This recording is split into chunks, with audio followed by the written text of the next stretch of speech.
Welcome, welcome, welcome. Good afternoon. Um, Here we are, another episode of the Black Mind Garden. And I have to be honest, y'all, it took me a moment to get into today's episode. So I want to talk a little bit about the complexity and the contradictions that come with trauma. And I want to talk about this because I've just been in reflection and in contemplation these last few weeks. The world is on fire, and quite literally, you know, quite literally, the world is on fire, and um, there is the division, as if we weren't already divided enough. It has exacerbated quite you know what's the word that I want to use? It just is exacerbated beyond what feels like any repair. And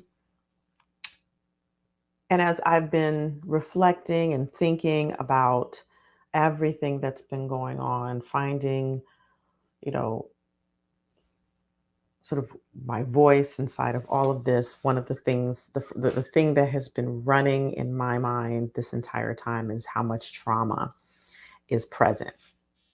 And um, particularly in, it's particularly around what's happening in Israel and Palestine, particularly in Palestine.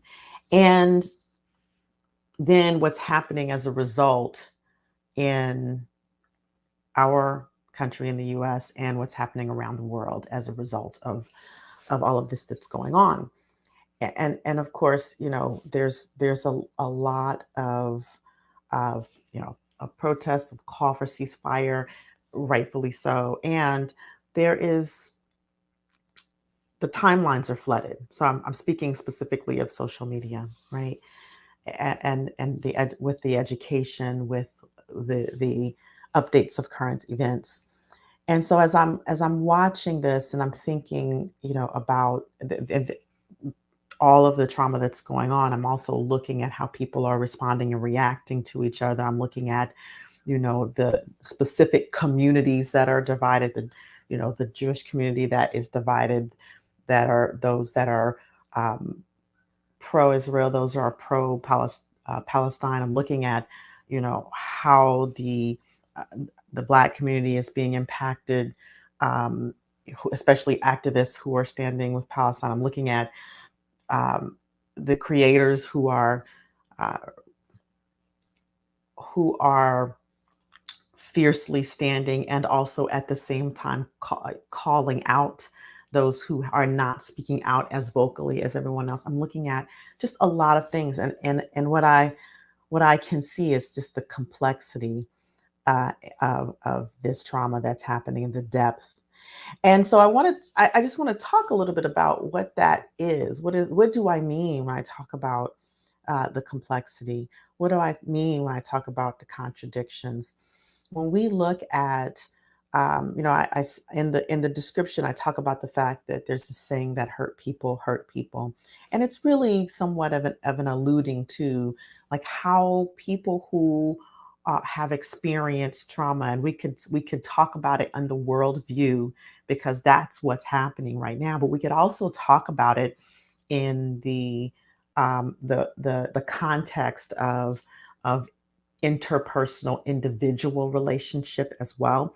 So I just want to bring that to the space. I'm always looking at a chunk up and then a chunk down, meaning like a very global and a very specific examples, because I want to make sure that those of you who are listening can understand that as applicable as this is to the interpersonal interactions around the worldview and around the global events that are happening, it is also very applicable in your personal day-to-day life with your family members, with your colleagues, with your children, with your parents, brothers and sisters, and such.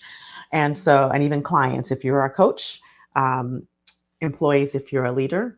So this is a universal that I'm going to be bringing. When we look at people who carry trauma, and we could say that, almost everyone probably carries some trauma. You can't have lived a life and not been impacted. It lives differently in different people. It looks differently. It manifests in behavior and communication differently. And I think it's important for people to understand, like, that is part of the complexity of trauma and trauma response. And so when we look at when people have been impacted by trauma, they have these various protective mechanisms that they have locked in place, that have been locked in place even since childhood, and sometimes generationally speaking, these protective mechanisms get put in place.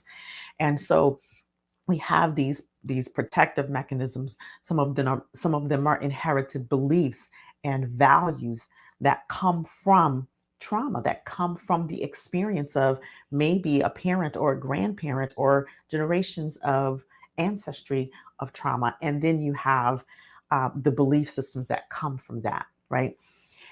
And that sets up the belief, sets up the view, and how people see things, and how people communicate, and how people receive communication, how people or how people stay silent or not react, how people are stoic, or how they experience emotion or not, how they dissociate from emotion.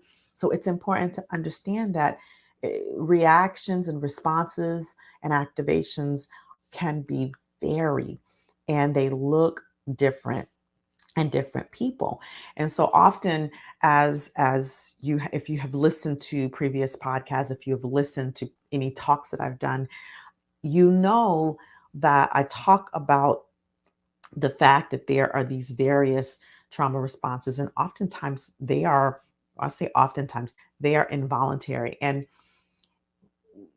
they are the body and the mind's signal for us that there is danger: physical danger, psychological danger, emotional danger, um, social danger or threat, right?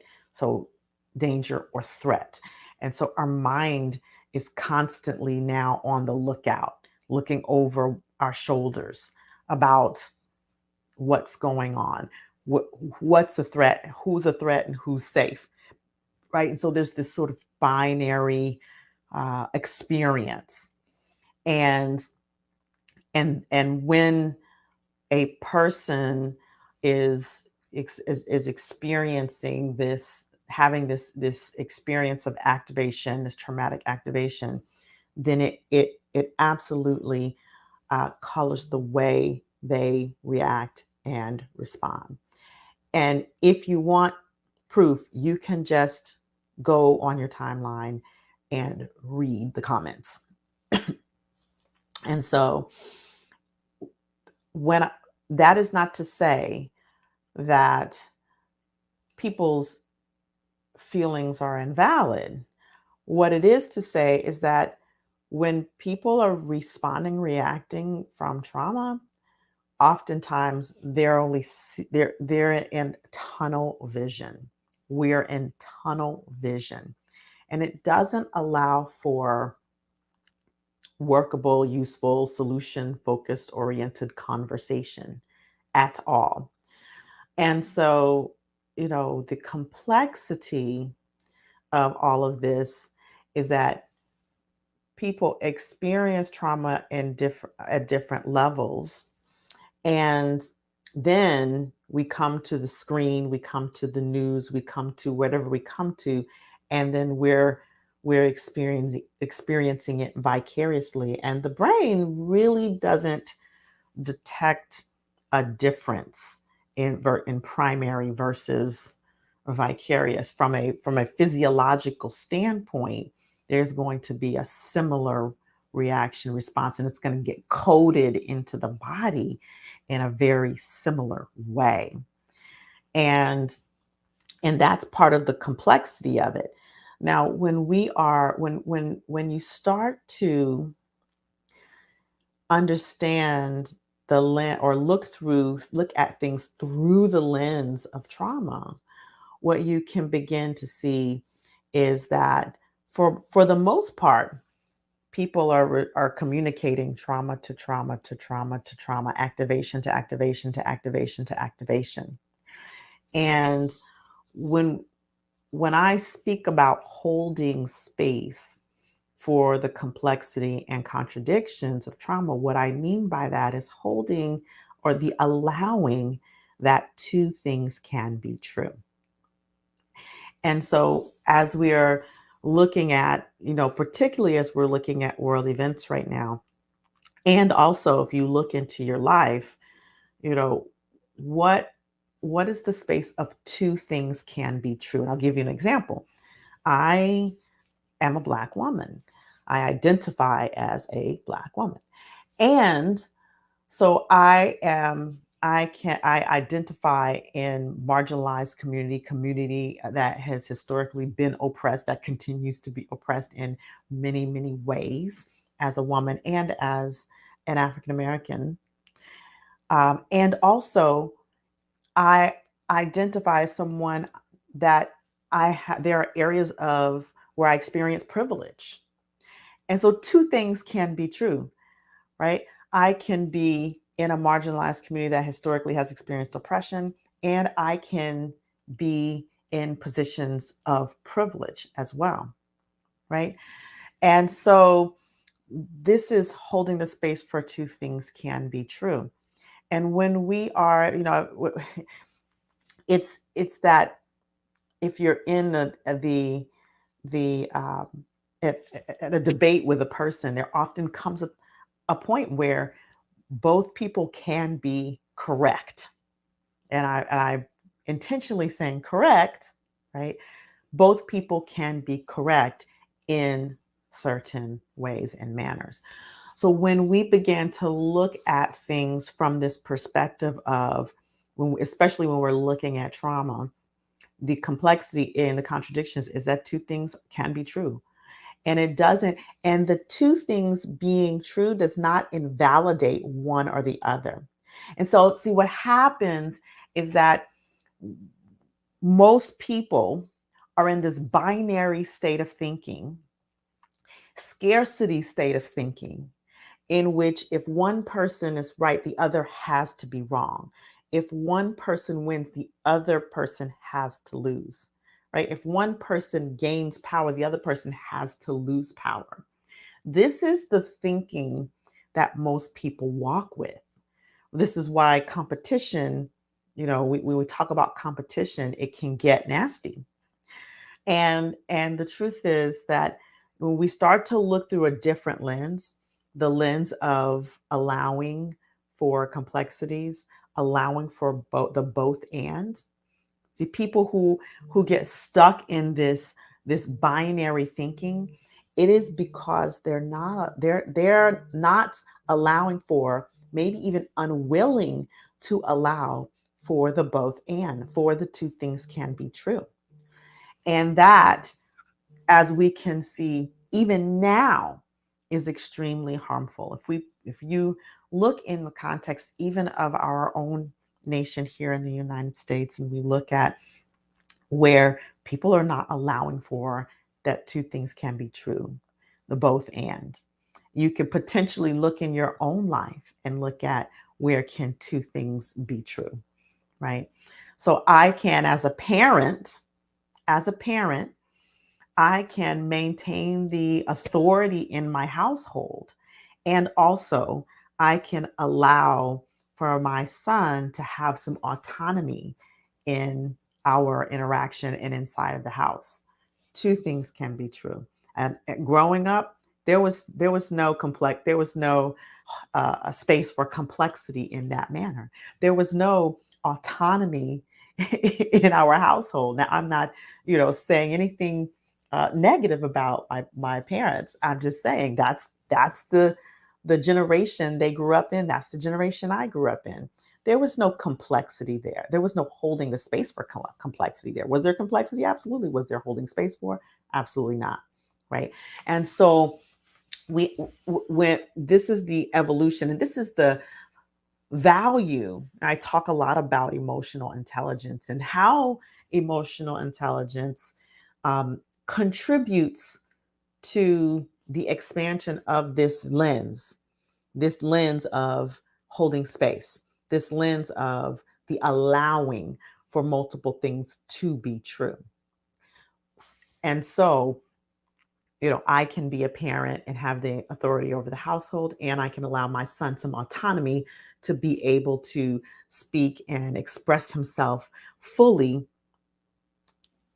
And also he can, this is another two things to me. He can express himself fully, and he can do it in a way that works for both of us. So that's at the micro level.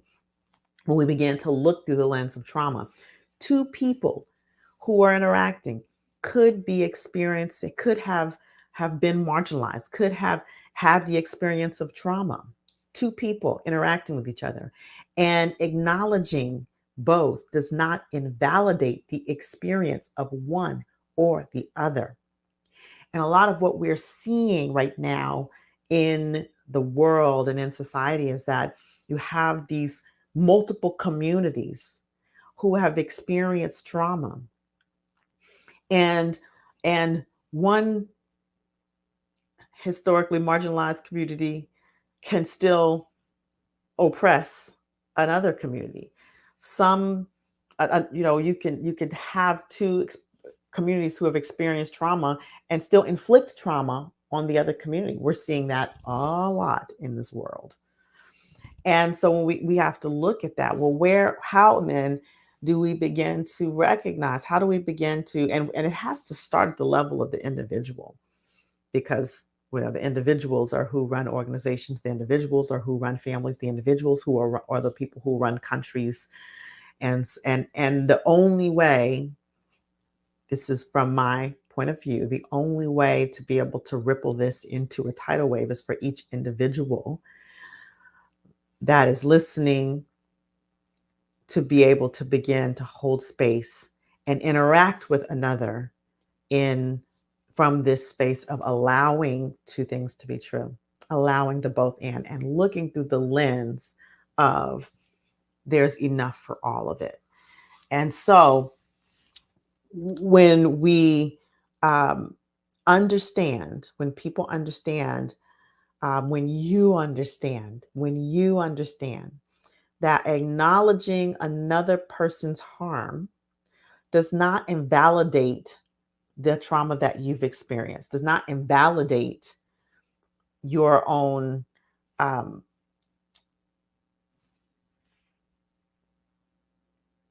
your own experience and feelings. It doesn't invalidate them. When you start to look through that lens, then we begin to open the conversation rather than shut it down. When we are digging, when you dig your heels in to be right about your harm being worse than another's harm, or your trauma being worse than another's trauma, and invalidating another person's trauma because of your own, or in light of your own, that is not productive. It will continue to further divide. It'll continue to harm, and um, it will get nothing done. It will get nothing done in the conversation, in the relationship. And so what there is to do is to begin to ask yourself, is to begin to consider. And you can begin by just asking yourself this first question. And you could do this in any interaction. Where can, what can you see? Where can you see that two things can be true? Where do you see that two things can be true? So that's just the first step, because there are some people who can't even be with that piece. And remembering that, allowing space, allowing for two things can be true, allowing for other people's harm to be valid, allowing for something other than your own experience to be valid. It doesn't invalidate your own experience. So where can two things be true? In this situation, in this circumstance, in this goal that I want, in this vision, in this interaction that's not working, where can two things be true? Here's the question you might ask either before or after that, right? Maybe this is the question you ask before that. Where am I acting from a wounded place? Where am I acting or reacting from a wounded place? It is very useful to recognize that, because the reaction from the wounded place is not the most powerful reaction. Recognizing the wounded place is powerful. Reacting from the wounded place can be harmful. Now, that's not to say that it's not going to happen sometimes. And if it has happened, there is multiple ways to acknowledge, name, and clean that up. An example of that is me and my partner um, in anti-racism, Dr. Jill. And so um, when we model this all of the time, when we get into conversations, we're partners, but we don't always agree. And as people who are in this work, as a person who is a trauma informed communication educator, as a person who is an anti racism, anti oppression educator, as a person who is, you know, a consultant and coach for psychological safety, as a meditation and EFT tapping expert that Dr. Jill is, and trauma informed practice um, coach and consultant. We are still human. And so we have these times where, we're speaking and I get irritated, or we're speaking and she gets irritated. And perhaps I say something that I snap at her, maybe I say something out of a snappy place, or maybe she says something out of a snappy place. And then we're, feeling that in our bodies, and it's like, oh, that didn't feel good. And so then we can, and even if we don't recognize it in the moment, we can come back and say, you know what, I heard myself. Or I could say, you know what, that didn't work for me. And she could say, you know what, I heard myself, and vice versa. And it has happened. So even if you have already reacted from a wounded place, it's important to know and understand that harm can be repaired if done quickly. Harm can be repaired at any given time, but it's best done as soon as harm is recognized to have been done. So where am I reacting from a wounded place?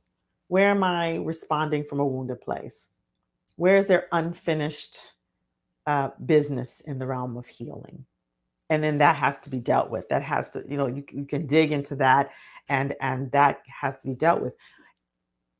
But even recognizing that, you can then, what is it that I need to do to take care of myself in this moment such that I can come back to the conversation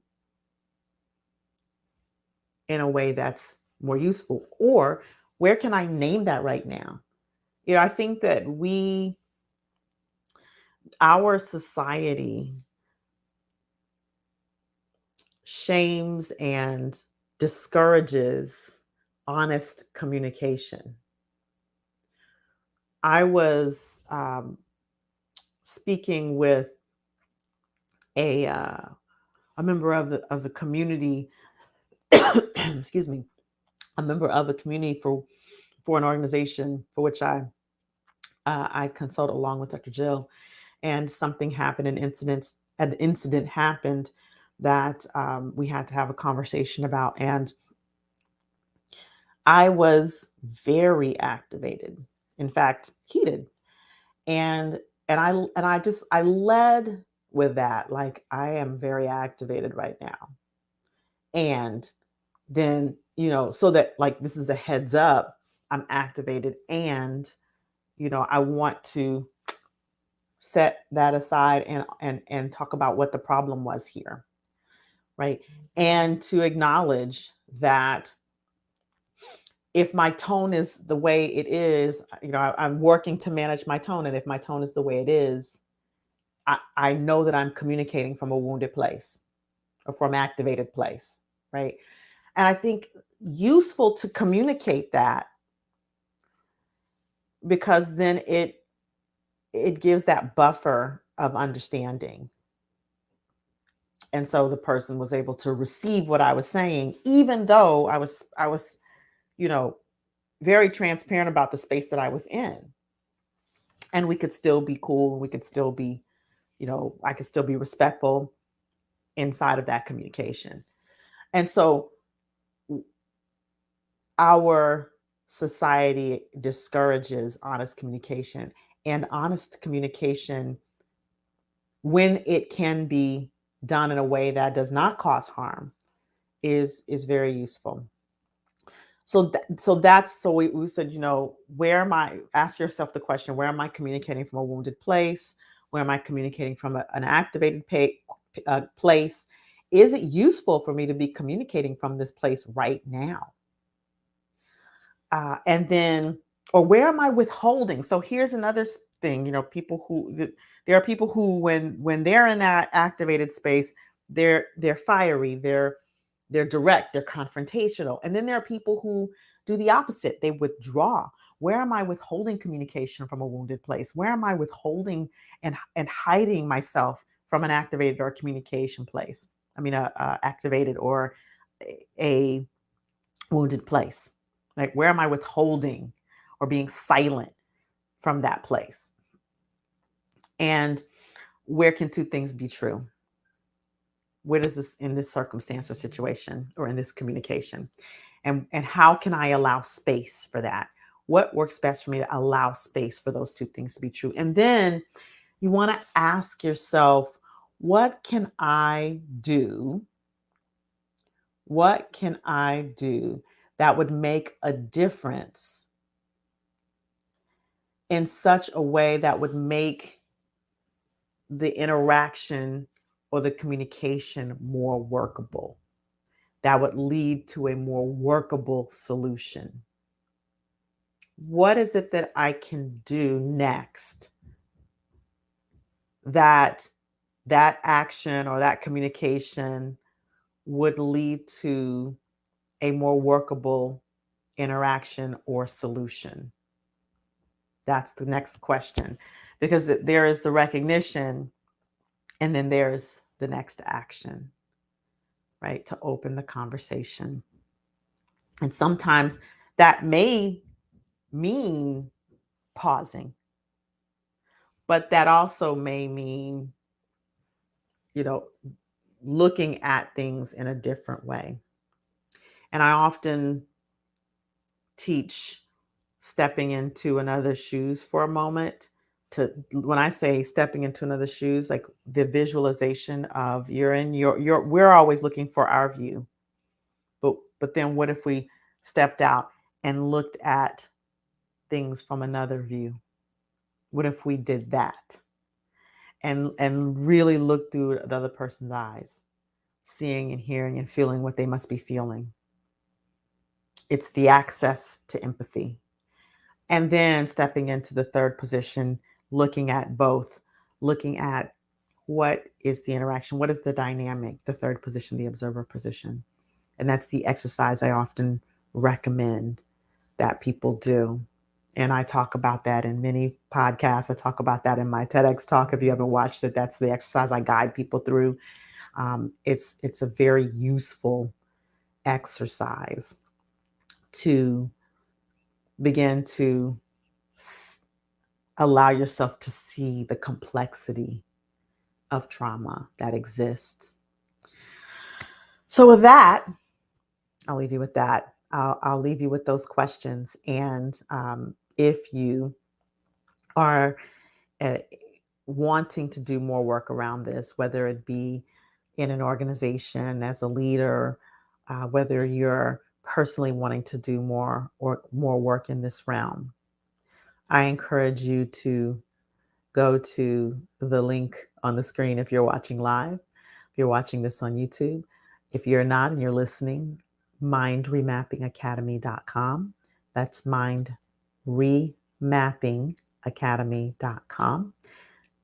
As always, all the links will be in the show notes. And I encourage you to pass this on. I encourage you to share this episode with a friend, colleague, family member, leader, because I think that holding the space for the both and is a skill that we need to develop. Emotional intelligence is a skill that we need to develop, and we need as parents to be teaching our children early on. Otherwise, I don't know where this humanity is going to go, because right now we're struggling. And so let's be in the space of providing growth, expansion, development, and solutions. So share this episode with someone you know, family, friend, colleague, leader, direct report, and subscribe if you haven't already subscribed. And we'll see you on the next episode. Looking forward to it. Have a great rest of the day and a great rest of the week. And as always, stay empowered.